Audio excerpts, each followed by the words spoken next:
Bem, eu quero agradecer o convite para participar deste encontro e saudar os participantes desta mesa de diálogo. Quero cumprimentar a doutora Alice Albright, da Parceria Global pela Educação. Quero cumprimentar o Prêmio Nobel Kailash Satyarthi, promotor da Marcha Global contra o Trabalho Infantil. Quero cumprimentar o doutor Salim Mailiki, diretor-geral da Organização do Mundo Islâmico para Educação, Ciência e Cultura, e quero cumprimentar a doutora Kumbu Boliberri, relatora especial da ONU para o Direito da Educação. Saúdo as organizações que dirigem e que promovem este encontro, do qual o nosso Instituto Lula tem o privilégio de participar. Iniciar expressando o sentimento de solidariedade à dor das famílias das vítimas da pandemia pela qual o nosso mundo está passando. Quero falar sobre esses tempos terríveis, depois de tratar do nosso tema central, que é a educação e seu papel na construção de uma nova sociedade melhor e muito mais justa do que esta em que vivemos. Neste mês de setembro, iniciamos as comemorações do centenário de nascimento do grande educador Paulo Freire. Foi meu amigo, nasceu na mesma região do Brasil que eu, no estado de Pernambuco, e foi companheiro na criação do Partido dos Trabalhadores. Será sempre lembrado pela contribuição que deu à libertação dos oprimidos no Brasil e ao redor do mundo por meio da educação. Das muitas lições que Paulo Freire nos deixou, duas são frequentemente destacadas. A primeira é a noção de que aquele que educa também está sendo educado. É um conceito que só poderia ser formulado por quem tinha a grandeza de respeitar a sabedoria dos humildes e reconhecer a existência do outro acima das barreiras. A segunda lição é de que a educação é libertadora no mais amplo sentido que pode ter a palavra sociedade na região em que nascemos, marcada pela herança da escravidão, a brutalidade dos ricos contra os pobres, a fome e a desigualdade, o simples ato de aprender a ler e escrever era uma rara conquista para alguém no meio do povo. A educação permite ao ser humano tomar consciência de si mesmo, de que é um cidadão com capacidade de lutar por seus direitos, como disse Paulo Freire em um dos seus livros. Se a educação sozinha não pode transformar a sociedade, tampouco sem ela a sociedade não se transformará. Não é por outro motivo que o acesso à educação tem sido negado a tantas crianças e jovens no mundo. É para perpetuar os mecanismos de da desigualdade e manter o domínio de uma nação sobre a outra, de uma camada de privilegiados sobre a imensa maioria do povo. Posso falar do que vivemos em meu país e sobre o que fizemos para a educação, para que a educação começasse a se tornar um direito de todos. Eu mesmo sou um sobrevivente do destino reservado à maioria do nosso povo. Alguém como eu, expulso da terra natal pela pobreza, tendo de trabalhar desde a infância na cidade para ajudar a minha mãe a sustentar a família, não deveria ter chegado onde cheguei. Talvez não tivesse nem mesmo chegado à idade adulta. Não deveria ter aprendido um ofício de metalúrgico, ter feito greve com os companheiros do sindicato e, muito menos, ter construído junto com milhares de trabalhadores o maior partido de esquerda do Brasil. O fato é, 18 anos atrás, o povo brasileiro confiou em mim e ao Partido dos Trabalhadores, junto com nossos aliados no governo, a missão que podia ser resumida em uma só palavra: fazer a mudança. Não vou me alongar sobre o esforço que fizemos para cumprir aquela missão, mas não posso resumi-los em 2 frases. Pela primeira vez em 500 anos de história, a maioria pobre, negra e trabalhadora do povo brasileiro foi colocada no centro e na direção das políticas públicas. E pela primeira vez, os pobres entraram no orçamento do Estado, não como um dado estatístico, muito menos como um problema, mas como a solução dos problemas do desenvolvimento do meu país. Nenhum resultado desse esforço coletivo é mais eloquente do que o fato que 36 milhões de brasileiros saíram da pobreza extrema. O Brasil saiu do mapa da fome da ONU e 21 milhões de empregos formais foram criados em pouco mais de 12 anos, incluindo o governo da nossa querida presidenta Dilma Rousseff. Minhas amigas e meus amigos, no conjunto de políticas públicas que adotamos para mudar a realidade brasileira, a educação teve papel central e organizador. O programa Bolsa Família, por exemplo, promoveu a transferência de renda para 14 milhões de famílias, condicionando os pagamentos da frequência das crianças na escola, entre outros requisitos.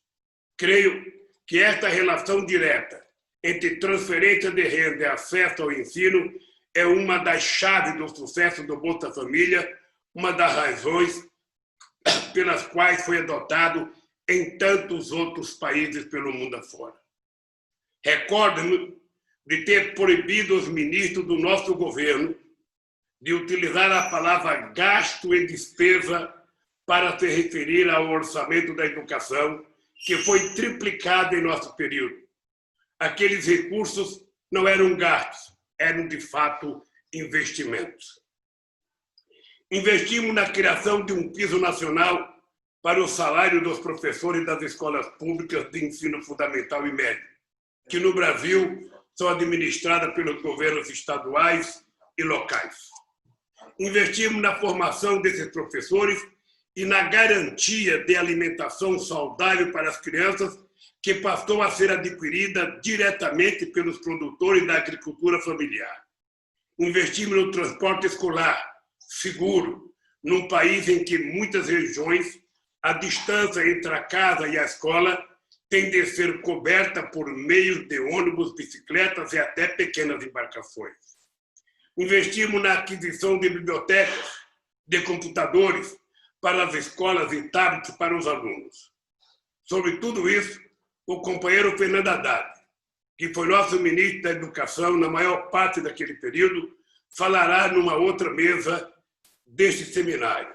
Infelizmente, o Brasil não tem hoje um ministro da Educação à altura de participar de um debate desse nível, posto que o atual governo do meu país é inimigo declarado da ciência, da cultura e da própria educação.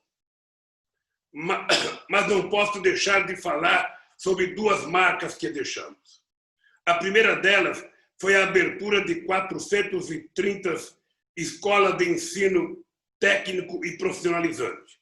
Isso é 4 vezes mais do que tudo que havia sido feito nos 100 anos anteriores ao nosso governo. Essas novas escolas deram uma profissão digna a centenas de milhares de jovens, filhos da classe trabalhadora. Ao mesmo tempo, ampliamos o número de matrículas nas universidades públicas e privadas, de menos de 4 milhões para mais de 8 milhões. Abrimos 19 novas universidades e 173 campos. O Estado passou a financiar o crédito educativo e aprovamos uma lei de cotas para assegurar aos alunos de escolas públicas negros e indígenas o ingresso nas universidades federais. Tenho orgulho de dizer que hoje no Brasil, os filhos dos trabalhadores, os jovens negros e negras, são a maioria dos alunos em nossas universidades federais.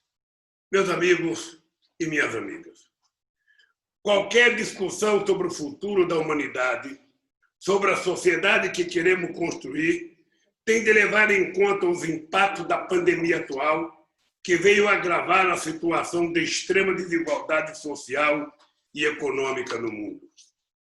Recentemente, fui convidado pela Universidade de Buenos Aires a falar sobre o mundo depois da pandemia. Confesso que não sabia e continuo não sabendo como será a nossa vida. Creio que ninguém sabe, mas quero trazer aqui algumas reflexões. As estatísticas mostram que as maiores vítimas da pandemia no Brasil são pessoas negras, trabalhadores, moradores das favelas e periferias das grandes cidades. Não é muito diferente ao redor do mundo. São pessoas que vivem em casas precárias, com muitos moradores, que precisam ganhar um sustento nas ruas todos os dias, que têm de usar transporte público e são mais vulneráveis, porque já não tinham acesso à alimentação saudável e cuidados básicos de saúde. A primeira conclusão a que podemos chegar é que esta pandemia não tem nada de democrática, porque a sociedade em que vivemos não é democrática, não para a maioria. Todos estão sujeitos a contrair o vírus, mas é entre os mais pobres que ele produz sua mortal devastação. Esta emergência humanitária levou os governos mais responsáveis a adotar medidas no sentido de manter as pessoas e a economia viva durante a crise, com linhas de crédito especiais, programas de renda e até pagamento do salário para preservar emprego. Mesmo aqueles governantes e os chamados especialistas, que até ontem defendiam rigidamente a austeridade fiscal, entenderam que o momento é de gastar, porque a vida não tem preço e que a economia deve existir, afinal, em função das pessoas, não apenas dos números. E é o Estado, em última análise, que pode proporcionar recursos e organizar a sociedade para atravessar este momento tão difícil. Esta é, a meu ver, uma grande lição que a pandemia está nos ensinando. O dogma do Estado mínimo é apenas isso, um dogma, algo que não encontra explicação nem se justifica na vida real. O mito do Deus mercado é apenas um mito, pois, uma vez mais, ele se revela incapaz de oferecer resposta para os problemas do mundo em que vivemos. Tive o privilégio de conversar com o Papa Francisco, que se dedica a este tema com toda a sua alma. Sabemos que não é tarefa apenas para os economistas e as pessoas de boa vontade.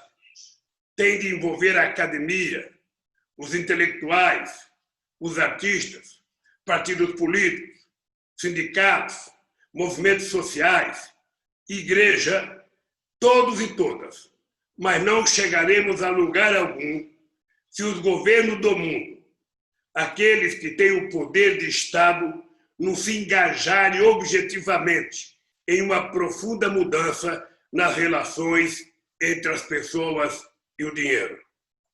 Durante séculos, nos disseram que a fome e a miséria eram tão naturais quanto a chuva ou o nascer do sol.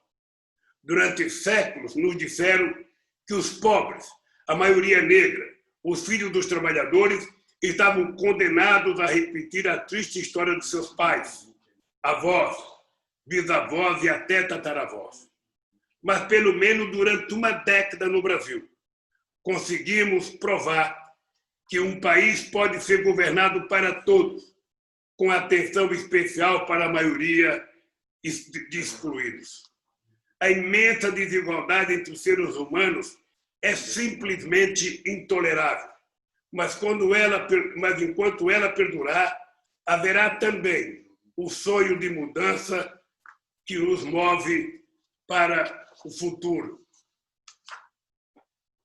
Esta é, a meu ver, outra lição que podemos aprender com a pandemia. Por mais profundas que sejam as crises, por mais escuro que faça, depende de nós acender a luz nas trevas. E creio que nunca foi tão necessário sonhar e seguir lutando para construir um mundo melhor do que este em que vivemos. Meus amigos e minhas amigas, antes de terminar, eu queria dizer apenas mais uma palavra. No Brasil, nós provamos, entre 2003 e 2016, que é possível construir um outro mundo, porque nós construímos um outro Brasil. Nós provamos que o pobre não é problema, é solução. Nós provamos que o pobre pode entrar na escola. Nós provamos que o filho de uma empregada doméstica, de um faxineiro, de um pedreiro, pode virar doutor, pode ser embaixador, pode ser um diplomata. Nós provamos que é possível garantir 3 refeições por dia para cada ser humano. E nós provamos que aumentar salário não significa aumentar a inflação. Nós provamos que é possível aumentar o mercado interno e, ao mesmo tempo, aumentar as nossas relações comerciais. A única coisa que nós precisamos fazer é fazer o óbvio, é colocar o povo dentro do orçamento, é trazer o povo para deixar de ser coadjuvante e passar a ser sujeito da história nas administrações de cada estado e de cada país.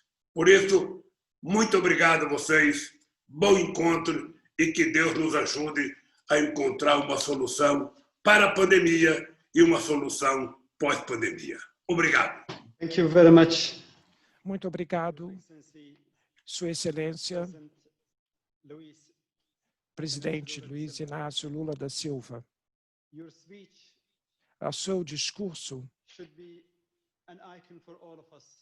deve servir como um ícone para nós seguirmos e realmente a gente aprender as lições sobre o que o senhor acabou de dizer. Durante o seu governo, o senhor jogou luz sobre o que o senhor fez e todo mundo testemunhou as mudanças que o senhor fez durante a sua presidência, onde o Brasil mudou muito, mencionando que o pobre é a parte da solução e não do problema. Essa é uma palavra que precisa ser levada adiante para quase todo país do mundo. E, de fato, uma sociedade que tem gente pobre e que serem parte da solução e não do problema. A sua defesa de ter tirado 36 milhões de pessoas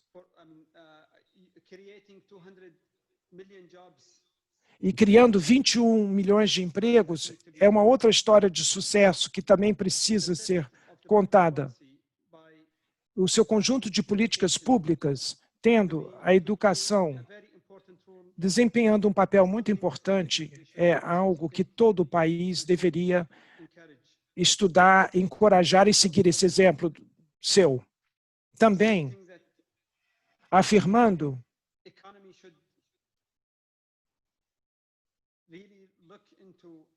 a economia deveria analisar os pobres, focar nos pobres, isso é muito importante.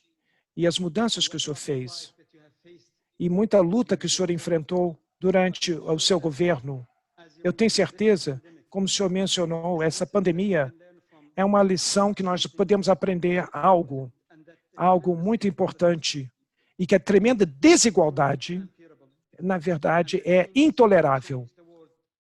E nós precisamos mudar o mundo para um futuro melhor. É algo que todos nós devemos trabalhar. Sua Excelência, muito obrigado pela sua fala, sobre o seu discurso. E nós apreciamos muito, durante essa conferência, participar aqui e dar um discurso tão importante como o senhor deu. Com isso, eu gostaria de fazer algumas mudanças na nossa programação e eu teria o maior prazer de convidar as minhas duas colegas e eu vou deixar meu discurso por último. O senhor Kailash Satyarthi, que ganhou o Prêmio Nobel da Paz, está conosco hoje para fazer seu discurso sobre a importância da sociedade da paz. Nós damos as boas-vindas e ele vai ter a palavra. Muito obrigado, Dr. Salim Al-Malik, meu caro amigo, presidente Lula, minha amiga Alice Albright.